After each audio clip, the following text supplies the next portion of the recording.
Yo, mo me me my moo. Oh yeah. Yeah, don't get too hot on that mic. There's a million pods I haven't Oh done. yeah. Oh you. Ow. Wow, wee wow. All right. We recording? Yeah. Okay. Welcome to More Often Than Not with Chaz Faxton. My name is Chaz Faxton. I am here with my co-host Richard Lehman, and we Good have our evening. very special guest, my homie, my brother from another mother, and former fellow podcaster, writer and musician Dylan Sorensen is with us tonight. Did I say your name correctly, sir? You, My you, Vi- you my did. That's my Viking correct. brother, my Viking brother. Yes. Yeah, it's So yeah, man, how's everybody doing, man? We're in the middle of the election. We're in the middle. Are we? I was hoping it was close to the end. Well, we're counting we're close to the yeah. end. Is it Better close? not be the fucking I don't know, man. Do you know when this shit's when it's going to end? Like, Well, I was a kid for Bush v. Gore.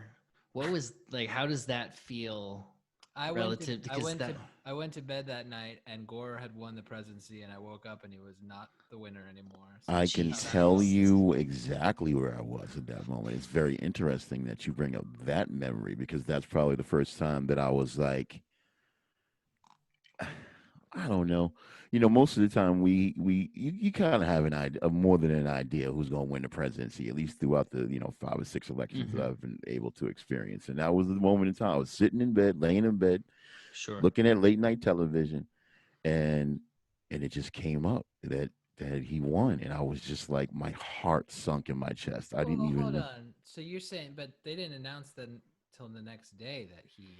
They announced it at 2 o'clock in the morning, at like Oh, 2 o'clock, like 1 o'clock, 2 o'clock in the morning. I was late night watching the TVs and stuff, Hey, and I think everybody went to bed, kind of like oh, that was comfortable. it was an easy. It was an easy one. It was just It like, was well, an well easy level obviously of us, Gore. and He then you was the looked up, and then yeah. it was like George W. Bush has won the election. And they were like, So it was wow, like man, almost like the rise of the dumb fuck president. You're like, what? That guy? I I miss thought. George. I miss George a lot. Oh, yeah, you don't know what you got till it's gone. Yeah, yeah, now he's it's like a Um, facts on genius. facts. Yeah. Um, I think I messed up. Richard, did we start the quick time for me? Well, we didn't think it worked, so you want to start all over again? I don't know. It didn't work. So what? How are we gonna? We might. That Well, sucks. I'm recording the Zoom. That's how we're doing it. So just recording the Zoom. But these levels are the ones that we're gonna have. The ones where I don't even know what it's gonna sound like. this is some great inside baseball. I know. I guess this is what we got. Hmm. All right. No, I'm not gonna start over. I don't care. Like, what difference does it make, man? This is more often than not with the Chaz Faxon with Richard Lehman and my boy Dylan Sorensen, Got it and right. that's right. And Nailed it. that's right. And more often than not, is brought to you by Bird Collective. Bird Collective is a birding t-shirt company on Instagram, and they have a website, and they make great clothes for birders like myself, which you guys know I am. And yeah, birdcollective.com. Check them out. So yeah, man. I worked for the election, and Dylan used to be one of my regulars at the bar that I work at in Bedford Stuyvesant. By the way, fellas, Hmm. I'm not mentioning the places that I work at by name purposefully. So, because I don't want dudes coming for my head. You know what I'm Sure. saying? Like, so what Dylan used to Need to just, protect the guilty and the you already, innocent. okay, yeah, sure. And they're going to be coming after me. That's for damn sure. Yeah. So yeah, me and Dylan used to do a sports podcast a couple of years ago, called Thinking and Drinking. It was a little short lived, but it was fun. We did a couple seasons of that on We got Facebook Live. We did a pretty good. We did almost a year Yep. So that every week. We so didn't that take many weeks off. so that was fun, and we used to chop it up about all sorts of topics. Actually, we may even say we've been trying to segue it back, get the ball rolling again. But this is definitely a step in the right direction. you guys should do it. Do it now. Well, the sports It's time. stuff. What's funny, man? My I don't do relationship with sports has changed so much since when we Oh were yeah. doing that thing, man. it also it's interesting for me because I don't do sports. At So all. n- no, I don't. Uh-huh. Yeah. So you can have that moment right now if you guys We'll want to do have that that. moment right now. Just go for it. Enjoy. So, but we wouldn't just cover sports. We would cover common, to current We events and things of that sort. And Dylan moved to New Hampshire. Maybe about, has it been I six did. months? Has it been a year? 6 months? A year? It's been a year. Yeah, it's been a Wow. little over a year. Wow, that passes. That We're time in. passes by very, very quickly. Now, as we all know, Yeah, New Hampshire. it Go ahead. it flew by. Between moving up here, getting settled, and then basically going into lockup almost immediately. Mm-hmm. It really it feels like a lot less time, while also feeling like a lot more time. Like Right. I've always lived here now. Right. Well, being a city boy. Well, you're not really a city boy. You play one on TV, but Dylan's from upstate New York, so the transition, I'm sure, wasn't that dramatic for you. But one of the reasons why I want to bring you in onto this conversation is I've been having a lot of talks with people about around the election It's and being. Huh? more. Yeah, go ahead. I'm sorry, I didn't mean to interrupt, fellas. Did we lose Dylan? I don't know, Dylan. We lose you. Buffering. That is Dylan. buffering. We lost Dylan. Oh. There There he he is. He's is. back. He's back. Hey, We're doing internet technology night. Yeah, we are doing internet technology now. How's but the internet? How's the internet in New Hampshire, Dylan? it's rough. Okay. It's if let's just say that if I would like to watch pornography in my bedroom, I'm gonna need to let it buffer for a while. It's probably wise. So you got to like warm the computer up, like you used to warm the car up back in the days. Like, all right, let me warm this computer up and get my shit going because I'm like, Exactly. you know what? I will. So Yeah, speaking so of porn, you got to make a conscious decision. Choose your thing. Commit to it. no matter how good I might connect to a piece of pornography, every time I try to revisit it, it's like a one night stand. It's like, yo, look, it was good, but I can never go back to that place again. It's one of those things. So the level of repeat that I have, where I'm really lathering myself up for something, is like is um Did Tina have? Did she just interject? I, I Did she just go no? she did. That's not. I can relate to that. Yeah, but not like my wife is anywhere in the room while we're recording this podcast at all. But yeah, so I wanted to bring Dylan in to get a sense outside of me and Dylan Richards, Brooklyn sensibilities of like how things are kind of, what's the tone out there. Now we're all sheltering at home and stuff, and you've only been out there for a very short period of time. But your wife is the connection to Yeah. that area, yes? Yeah, she's from a different part of New Hampshire, and her Okay. brother lives in the same town as us. So Okay. we visited a few times, and it seemed like the place to be. New Hampshire has like a 15-mile coastline, Hmm. and this town is like half of it. Oh, that's beautiful. So in this, yeah, Are you it's in really Trump nice. country or are you in Dem country? Now it's New Hampshire, so I'm going to assume that the majority of that state So is Democratic. so it's interesting. Careful. He is careful. He's poised. There are a lot of trumpeters. A lot of people here do not like wearing the mask, and Right. as soon as Is it a swing state? it's a No. swing It went state. so Is fast. it? But Oh, right. It's kind of a swing state. okay. So what's very interesting about our election is pretty overwhelmingly went Biden for president, Mm-hmm. but our Republican governor got reelected in a landslide. Hmm. Both of our our senator is a Democratic woman. She got reelected. Right. And the previous supermajority in the House and majority in the Senate, which were Democrat, they both lost those. So, which is also getting kind of spicy, right? There is still kind of like a possibility that we could take over the Senate. That the Democrats yes, could take over the Senate, right? But I digress. Continue. I'm sorry. Say take over, but meet the other 50. I guess. Yeah, have Kamala play full-time tiebreaker. Yeah. That's if you can get Joe Manchin to play ball, because he's got to be his own weirdo West Virginia version of Democrat, where it's Everybody like is got so still got a scared little of Dixie Kamala. in it.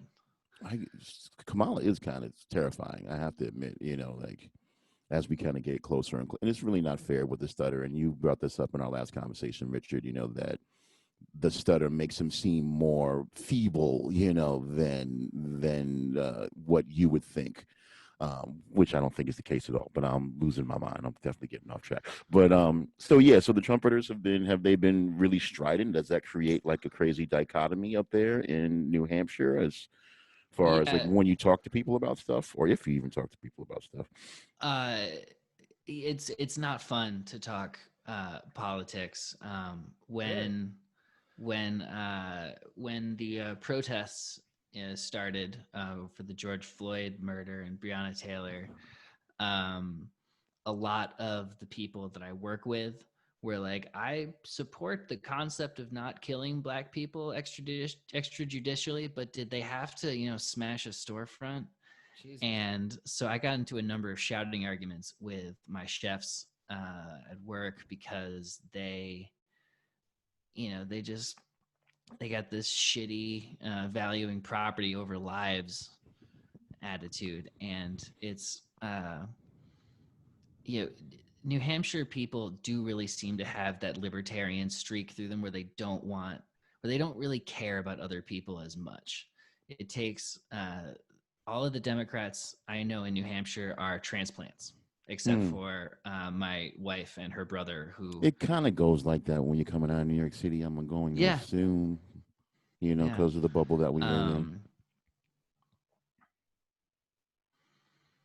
yeah, um, it's it's not fun, especially with a lot of the people I work with live in Maine, Uh and huh. so we've talked a lot about this Sarah Gideon Well, versus how great Susan was that? I Collins. definitely didn't think that Biden was going to take Maine.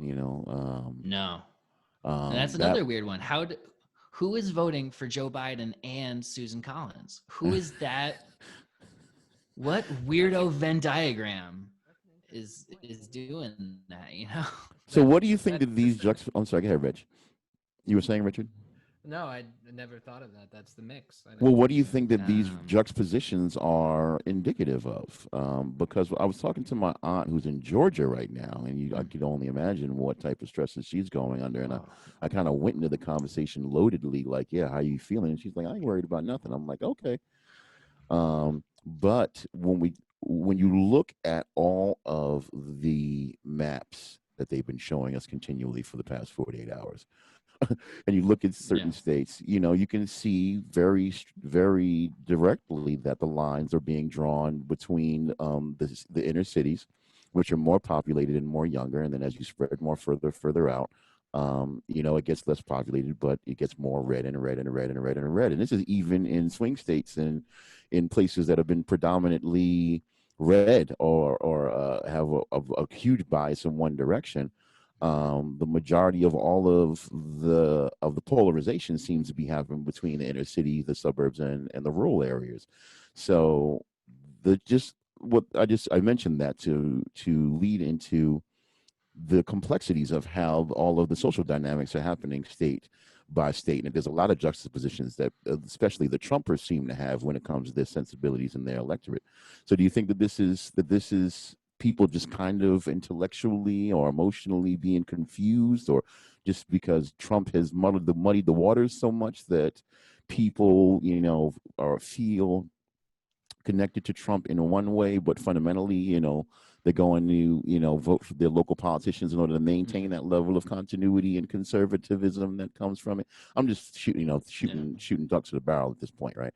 But I mean, there does seems to be more and more stranger combinations of governance that seem to be emerging in our this this American politic. this dynamic of voting for Joe Biden and also voting for Susan Collins actually gives me more respect for the American system than I had prior to thinking of this, because I just assumed everybody's so polarized. So that is a great example of, although Susan Collins is considered a moderate Republican, Mhm. and Joe Biden is probably a moderate Democrat. It's Whatever that means nowadays. It's the type of you're not voter. Bernie Sanders, I guess. I don't know. Yeah. Right. That's So pretty much what it means, right? You're not Bernie Sanders. a vote for Joe Biden and Susan Collins is a vote for inaction. Hmm. It's saying that I want to tie Biden's hands. Right. That's what it is. I think that the biggest thing about New Hampshire, and I'm just speaking generally, is they don't New Hampshire is so white. It's like it's not the whitest state, but it's up there. Hmm. And because of that, they're sort of insulated from the pain that other communities feel. Hmm. So when I think, how could want nothing to happen? They're like, things were kind of fine. I just don't want an insane person to be president. So they Right. vote for Joe Biden and they Right. vote for Susan Collins Right. because um, while nationally she is not a very popular senator, she gets stuff done for Maine. Hmm. She gets the money, she gets some grants. So it's, Hmm. if it's important, if your personal situation is more important than how the country is working for everyone, then sort of a status quo, moderate cross parties will never really work together meaningfully. It kind of Don't makes say sense. that. Well, you have to look at when I was talking to my aunt in Georgia, and she was kind of shooting off at the hip in reference to why you have this tendency towards conservatism a a hesitance or a resistance to change in places where it seems like that you need change, like in the city areas, change and progression and technology and progress socially is happening at an exponential rate. But if you look at places like, if you look at Pennsylvania, you can see why they have those sensibilities. Like they're connected economically to things that are just not really sustainable any Mhm. further. So for those reasons they want to slow things down as quickly as possible. And then we know also the social issues. We know that a lot um, of Trump's whole platform was based on, and his entire political career was based on being a birther. Mhm. And what is the country's reaction to having a black president? And having a black president is definitely a huge indicator of social change, which is directly correlated and connected to people's feelings about their own security and about economics and about the places that about the narrative of one, Black Lives Matter, two, defunding the police, three, environmental issues, which unfortunately have become a economically politicized issue, where they feel that if you are a representative of and believe in global warming and believe in conservation issues, that these are the issues, and this is the platform that the blue and that the liberals are going to use to take jobs away from conservative Republican people who it doesn't seem very intuitive for them to be, representative of that. So there's so I think that is one of the things that causes that confusion in reference to that you do want to slow the change, and Donald Trump seems to be the epitome of slowing down that change, but at the same time you want to maintain some sort of semblance or some sort of continuity of what values you had before, when both of those things are kind of coming together in a space where it's becoming quite obvious that they're not sustainable on a social level or an economic level. So people are doubling down, and that's what Mhm. voting for Donald Trump, I think, represents more. But when you know about when you think about how the individual states are going to respond, they're using their vote or their local politicians in order to be able to articulate that. This is more often than not with Chaz Faxton. I'm here, with my good friend Dylan Sorensen and Richard Lehman from Brooklyn, New York, holding it down. And so, who do we have left in the states, man? There's Nevada, and there's Georgia, and there's Pennsylvania, and then North Carolina. North Carolina. And North Carolina looks like that's going to fall. Nevada is very interesting. How the whole situation, like all the whores and gambling, is what's getting ready to to vote us into prosperity. I'm I had sorry, a that's hard. Is that bad for me to say? But I had a it's call this morning where that the speculation was that they're holding out because the bets are still coming in. it does not get any better than that. Um, well, as I was working, emotionally, people seemed definitely, kind of wrung out. There was definitely some moments that were hugely, anxious during the early parts. But I think we all, I mean, you guys think that, well, we're pretty much, you think it's in the bag? Well, how much anxiety do each of you have around the election at this point, at this stage in the game?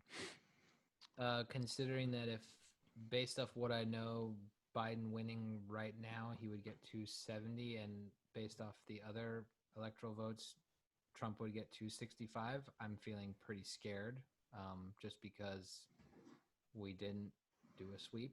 Hmm. So, A lot of people have been talking about the importance of not just winning the election, but also winning the election by a lot. yeah, One, because of that reason that you were talking about, because the closer that it is, the more of an argument that George, that I'll say, can I say George George Bush, Bush, George Bush Donald two, Trump, Donald George Bush Trump, three, I that guess. Donald Trump's Sorry. going to have um, to take this to the Supreme Court, and also as a reflection of what the moral platform, or what the moral line is for the country. And if I was actually birding in Greenwood Cemetery, and I ran into a member of the Brooklyn Bird Club, and she was talking about that it's just so sad that half of the country is racist. Now that's a real whitewash, pun intended, um, you know, statement to make about the entire American populace. But and as we were just saying previously, there is so much, complexity and subtlety, not subtlety, but what's the word I'm looking for? Nuance to this entire Mhm. situation, that you can't really just do a one for one in reference to what this means. But how you feeling, man, about the rest of the election, Dylan? Keeping it funky. You look scared, bro. I am. I am scared. I've been anxious my whole life. I don't know why Yes, I'd you have. stop now. Yeah, I I'm know. there with This is you. also true. Yeah. You're right about that. Um, I am worried because there's 6 Supreme Court justices, Hmm. 5 of whom reliably will do the wrong thing. You think? If 4 of them were put on that court by presidents who lost the popular vote, I understand. and I'm looking at the CNN now. It's my homepage. Uh, it's the only time I view this garbage network. It's because they give me my go juice with the fuel for my anxiety I dreams. I did watch the coverage of the election, and it was the first time I had watched any. And I mean, Anderson Cooper's voice. Oh my God, for like 18 hours, that shit is going to drive you literally friggin' insane. So I Yeah, just like, it can't be done. It reminds me a lot of in high school. They got some of those like touchboard technologies, and seeing these geriatric newscasters like tap tap. All right, I'm gonna pull this up and let me change my. And His the name is fact that they John do it King. as well as they do is Know him by his name. amazing because they're 1,000, right? and the Pay technology is respects. still very stupid. John King and his Yeah, magic wand. John King, yeah. I I just mean, when sorry.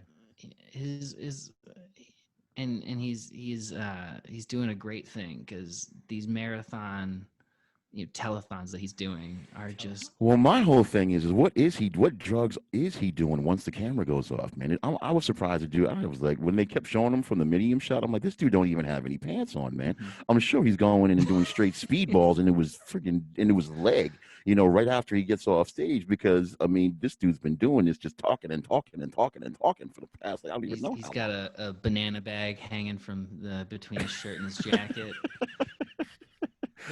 Uh, I've never heard that before. A banana uh, bag. Okay. I will It's always have fun at pundits' an expense. electrolyte potassium Oh. thing. That's why they call it a banana bag.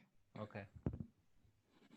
So, what about the Senate races, man? What do you guys think about those? Do you think that those we get that those Well, if I think that considering every time I logged on to Facebook for the last 45 years, it's been telling me that like to give money to the Mitch McConnell, Jamie Harrison.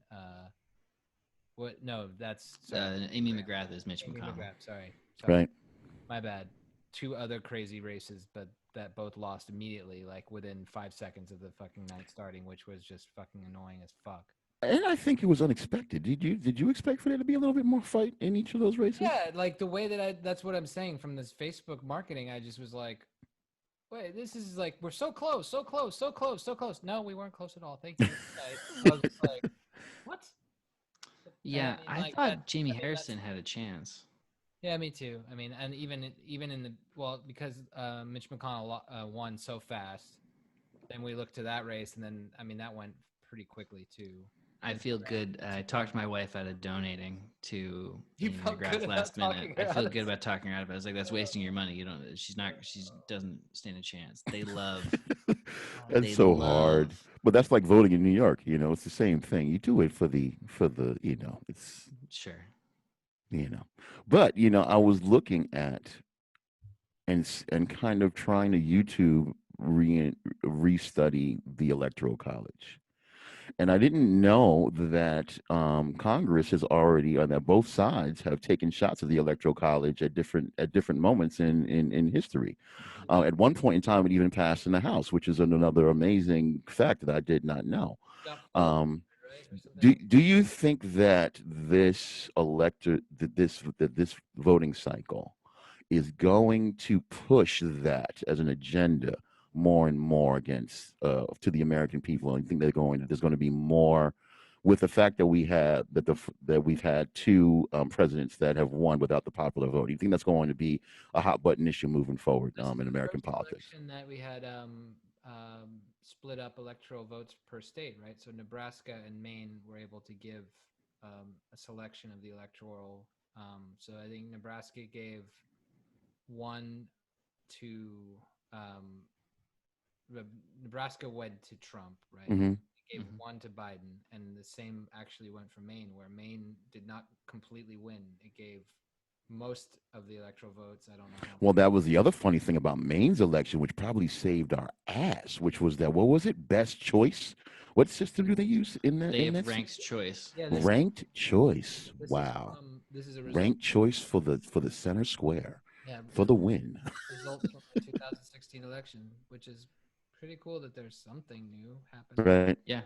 How do you feel about ranked choice? I didn't when they were breaking down the logistics of it. I was like, that's weird as shit, yo. Almost like, why should a state be winner take all? It doesn't make It sense. shouldn't be, and that was the whole point, and that's one of the main reasons why when you count when you count the popular vote, that there should be a percentage of those electoral votes that go in different directions. Look at a Definitely, state like Texas. I mean, that's fucking crazy. The amount of electoral votes and how many blue counties there were, and that could be a huge. I mean, I guess that's why they don't want that to happen. So right?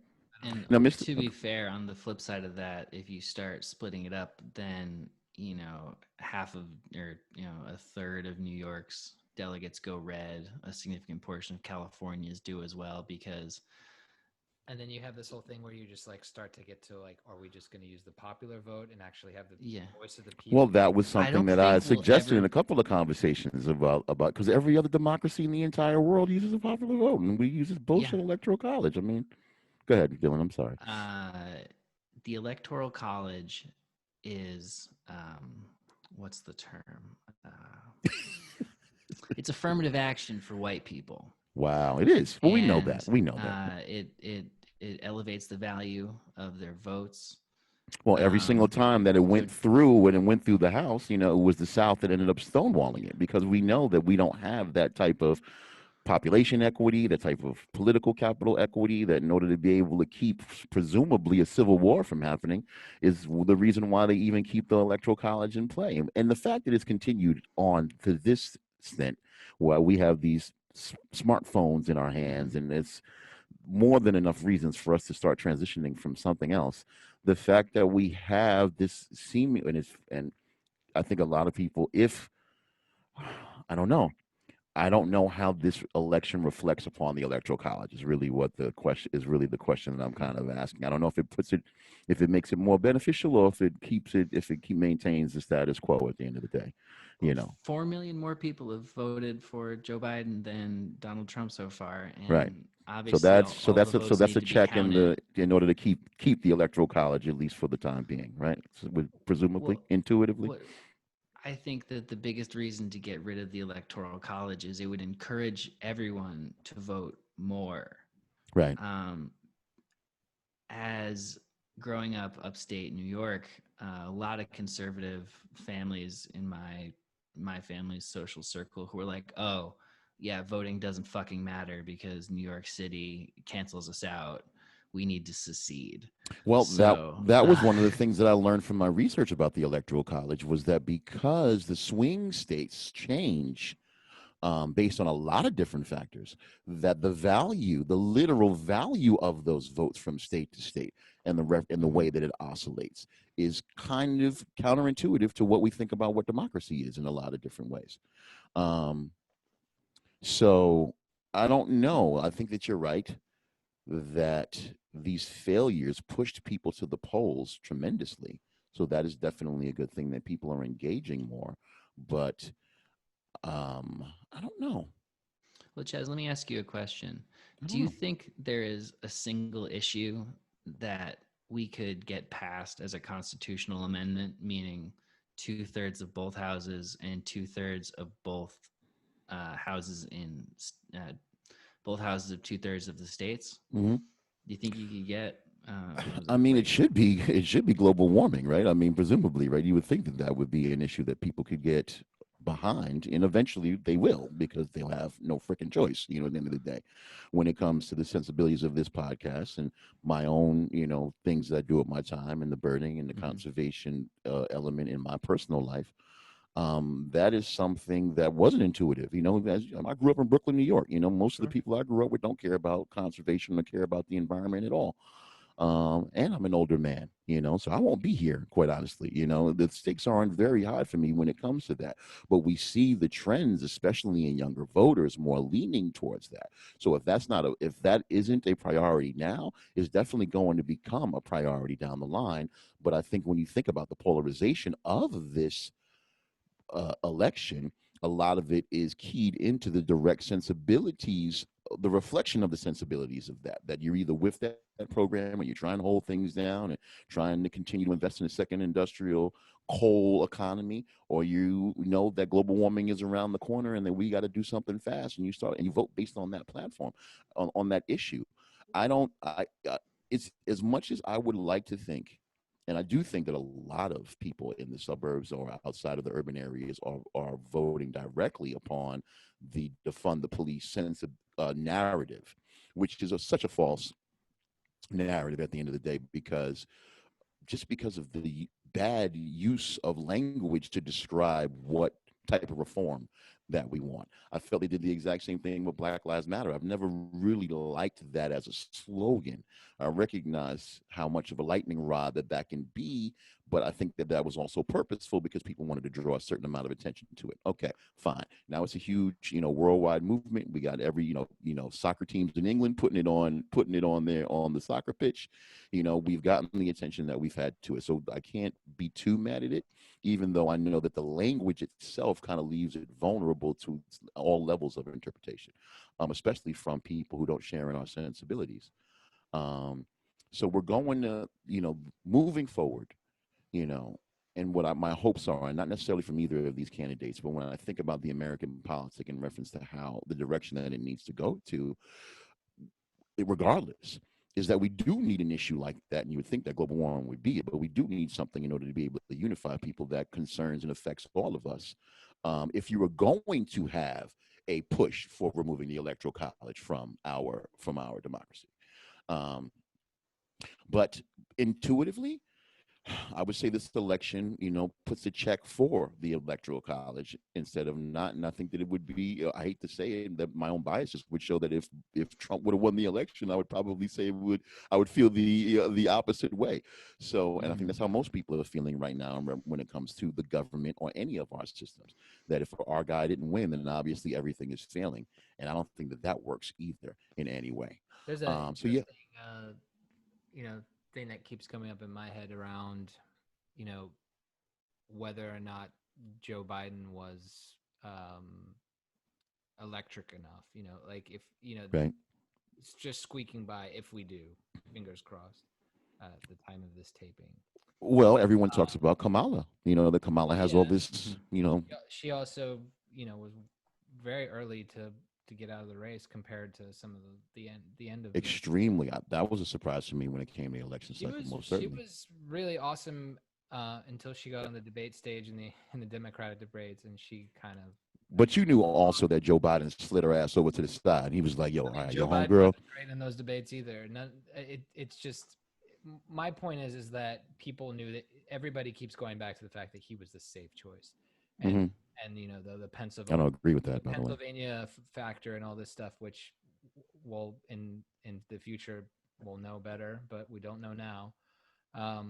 If that comes out that he actually was able to make an impact and get the win there, but I still don't see it. Um, but the thing that I wanted to bring up is that in Florida, they were saying that a lot of people were on the exit polls were for climate change reform. They were Right, for the $15 minimum wage. All of these right. things that the Democrats were afraid to actually go out and commit to because it was too unsafe for the whole country to kind of to grasp. Hmm. And it's kind of interesting to see him, as a symbol, lose that so fast. So I can't help but think about this concept of maybe he was, you know, um, either he was like the perfect choice to get us to this point or the worst choice. I just can't I get my head around it really. I Right. personally would like more progressive issues, but I don't know who can beat Donald Trump at this point. Well, Dylan, what did you think about Biden as a candidate going into it? I haven't really had an opportunity to really talk to you about that. Well, the last few years, been spending a lot of time examining my personal biases and trying to figure out why I think the way I do. And this primary season was very interesting because I supported Elizabeth Warren when New Hampshire voted. First in the nation. We're very proud of that. Oh yeah, Um, great. um, so it was very frustrating to see her do so poorly. And I was like, why aren't these He was people my favorite. clearly supporting the best candidate? And I realized, I'm telling all these women and black people they're wrong and they should listen to me, the straight white. It's not gonna work. So yeah. So I I think just it's appreciated her because she actually had a plan all along and was very like, yeah. it was very important to her to explain how things were going to, happen and how she was going to I dismantle think the one money place that she politics. failed was in one area, strictly tone. Yeah. That's it. Her tone, the way she would talk, it was like my mom was telling me that I need to be doing my homework on a Tuesday. I was like, come on, girl. You're like, But would you I say that about a understand. man? I mean, that's the classic argument, right? Where you compare her to your mom. Like that's a, does she get a stigma for being? That's what you. We all know that our mamas got our best intentions, but that don't mean we want to live with them. And when we vote someone into the White House, doesn't it feel like we're voting this person into our homes because of the effect that this person can have on our lives, or at least the perceived effect that this person can have on our lives? When we So when we voted for same thing grandpa, with same thing with Hillary Clinton, and we feel more comfortable with these old white men, for some reason. And we all know that white women are the ones who predominantly swing these elections in our country. There's more of them, the economic base, the educational base, all of these things. I mean, they really have their hands on the button, and interesting to me that there hasn't quite been a woman, even if it is a suburban, what, I don't know, I can't even figure out how to qualify the sensibilities, but that there's a woman that American white women seemingly haven't figured out who to get behind, and leaving us with these types of choices, and I don't even want to have the conversation about defensive voting and stuff because I think it's whack. Um, and if you don't really believe in a candidate and all of, and it's so hard to not validate that conversation because I mean, what percentage of the electorate do you think is voting defensively in this election? I think that number is probably larger than it is smaller. At the end of the day, Mhm. um, and would you even consider voting for Joe Biden if he wasn't attached to the Obama legacy in a lot of different ways? So our expectations, I think, come from a lot of the continuity that we experienced with Barack Obama.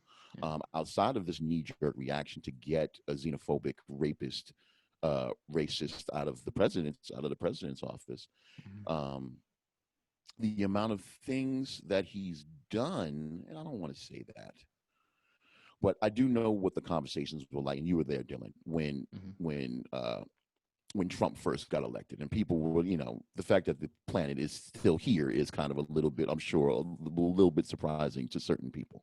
Yeah. Um, so moving forward, I definitely think that we hope that people are going to be accepting of this change.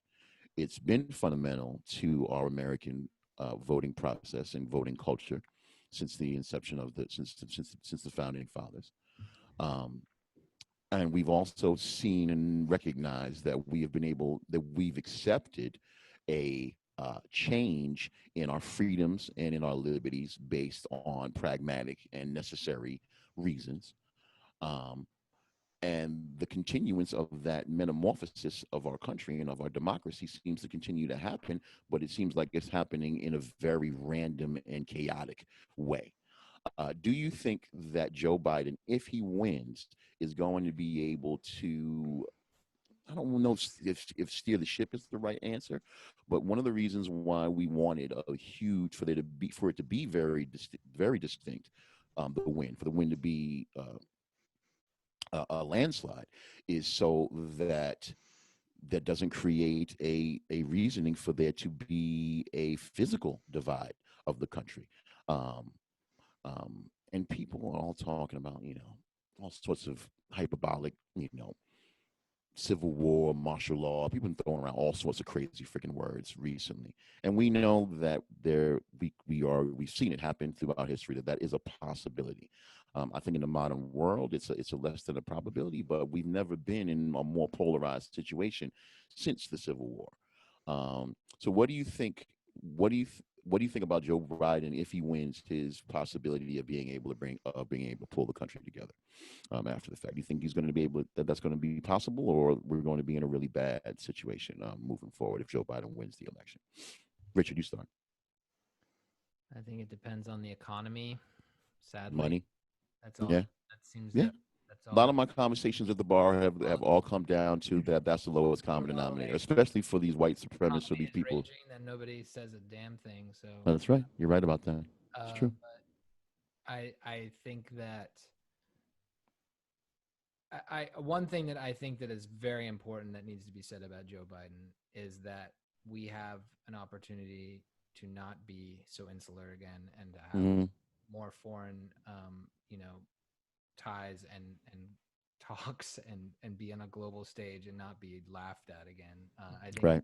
he's had a good track record with that. Right. In fact, they say he's in the pocket of Xi Jinping, which is I don't know, but I think that's some rhetoric and conspiracy theory shit. But I Right. think that this whole concept of that, like, and admittedly, like the Obama years were horrible on immigration, but hopefully there's something there, some light at the end of the tunnel, and some of the debates where he seems like he understands that was really bad, and that all of this Trump crap is gonna start new concept of really understanding how to handle asylum claims and things like that better. I don't know.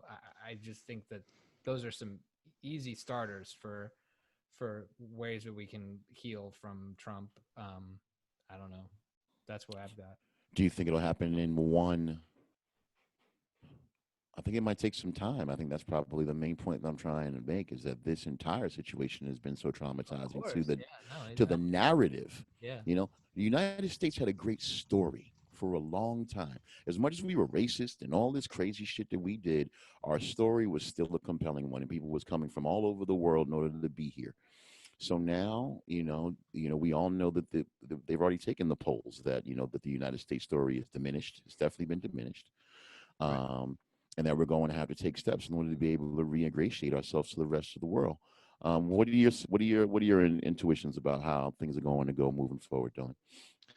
I think that um, what Joe Biden needs to do is establish some like secondary stars Hmm. in the Democratic, um, like we don't have a bench. We don't have any exciting sixth man of the year candidates. Mm-hmm. You know, if Joe Biden can take people and put them into his cabinet and have them be successful, then they could be the jumping off to another more positions. I just googled because I was curious. Do you know the longest time one party has been in control of the U.S. presidency? Clinton? No, it goes back way further actually to basically the beginning. Uh, Right. the Democratic Republicans were president from 1801 to 1829, Right. and during that period, they basically established how our financial system works. You know And that. the institutions. And I think that's probably one of the biggest effects of that this entire situation, which was already starting to happen anyway, Mm-hmm, was the degradation of our institutions. I mean, ACLU and NAACP. I mean, what? Come on, mm-hmm, not for nothing. And I appreciate both of those institutions. But we all know, as we ain't young no more. Like we don't feel connected to those, even though we see them, kind of insert themselves into certain situations because that's what their mandate is supposed to be.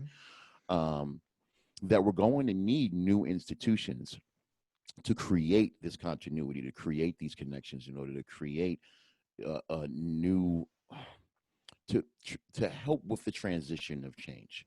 I think a lot of all of this is coming down to the fact that we are going to have to make some major changes as a country, not just socially, but also because of the environment. And there's going to be a ton of growing pains that's going to be involved with that. And in order for us to be able to move forward, the entire country is going to need help. And traditionally, intuitively, what we do when it comes to economic or social culture is that we leave those types of situations to the individual states to manage. Um, it's fundamental to our democracy is that we have these separations and that we do have these little cultural fiefdoms that exist, all over the country, and that even in spite of that we're able to come together and have some sort of consensus around what our overall American values are. So mm-hmm. the institutions. I think we need new institutions, especially when it comes to educational reform, especially when it comes to policing on a national level. We need more continuity all across the board. But for me, singularly, outside of the politicians, we need to raise the intelligence, the overall intelligence of the country, because the type we're going to be going into situations where we're going to need to problem solve, not only in a immediate way, but in an intelligent way and in a way that's sustainable. Because once things starts getting hot and things start politically and socially, and the sea levels start rising and stuff like that, we're going to be looking for solutions very, very fast. Now we can do things that are sustainable, or we can start aerosoling the freaking skies and stuff in order to bring the temperature of the planet down. Which is not necessarily the best idea, but it might be a choice that we have to make. I would feel a whole lot more comfortable with all of us making that choice, and whoever's doing the governance, if the overall intelligence of the entire country was Are you uh, saying that like maybe because in North Dakota they elected a person who died of COVID? Is that something that like? Possibly. Yeah. Possibly, but we have access to the information, right? We have the smartphones all in our hands, but we also know that the level of cognitive bias that we're also able to have and the level of echo chambers that we're able to exist in is unprecedented at this stage in our development as a society. So if and I don't want to take anybody away from their faith. I think that having being a religious person and having faith in your life can be a very positive and great thing for a community. And this is just in reference to just what can be distilled. We're not talking about the dogma or the theological issue, situations that and pro life, which is really like a huge unfortunate issue that's preventing us from having continuity when it comes to larger issues like global warming. um, that there has to be a space that's made for these things. I don't think that you could ask these people to just completely remove themselves from those values, but at the same time, you have to be able to empower them with enough information to be able to make informed decisions.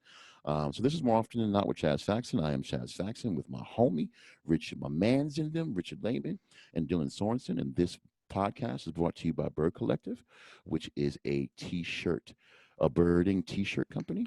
And they actually have some great specials and some new items that are coming up that are on the website right now. New wool hats, and there's also some new product that's coming out. So go check that out as soon as you can. So I want to wrap this up just with one great part of the election cycle that I want to get you guys feedback on, which is the elections of Richie Torres and Mondaire Jones. How awesome is that situation right there? Do you know about that in the local elections in the Bronx? That they are the two first LBGT represented Yes, I heard. members of the House, Yeah. and they're also both black men. They're black men and they're gay black men at the same time. So, have you guys has that guys come across you guys see computer screens lately? Just found out about it today on the Daily Show. Right, That's fantastic. it is fantastic. And I think was it someone just selected a trans woman to their state house. I think it's the first in Michigan history. Okay, See if I can. I don't remember Yeah. her name. Yeah, she was elected in 2018, and I think she was reelected. But yes, well, Yeah. well, when we find ourselves in a situation when we are voting for two old white men, Yeah. and then at the bottom of the barrel, not at the bottom of the barrel, but on the other side of it, we see two black men from the LBGT community be elected into public office. There are definitely seem to be two forces that are at play when it comes to the development of the American politic, and the progression is coming. There's no way to escape it.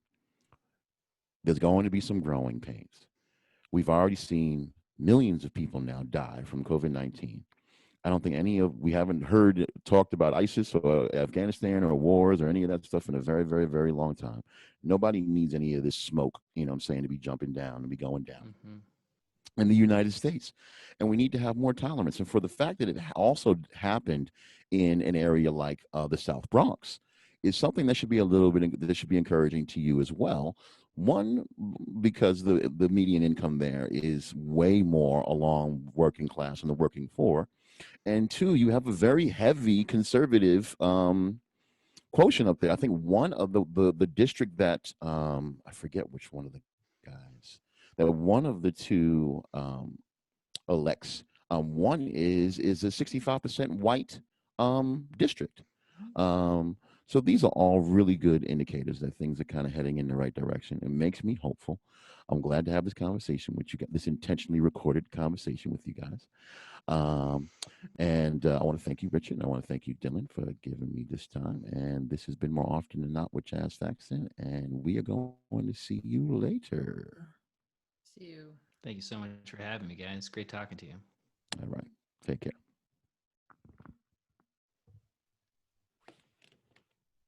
Are we done? Can you stop the recording or do I stop the recording? I did stop it, but Did we go over 45 minutes? I thought that it was going to shut off on us in the middle of the jump off. I mean that's the one thing about Zoom is sometimes they're like they don't care. I think like because I had very few Zoom conferences that I've ever hosted. So maybe they're trying to make me a Zoomer. But do we have a time on it? Do you know how much time we did? I don't know. I have to. So do you want me to stop the recording? Yeah, start the recording.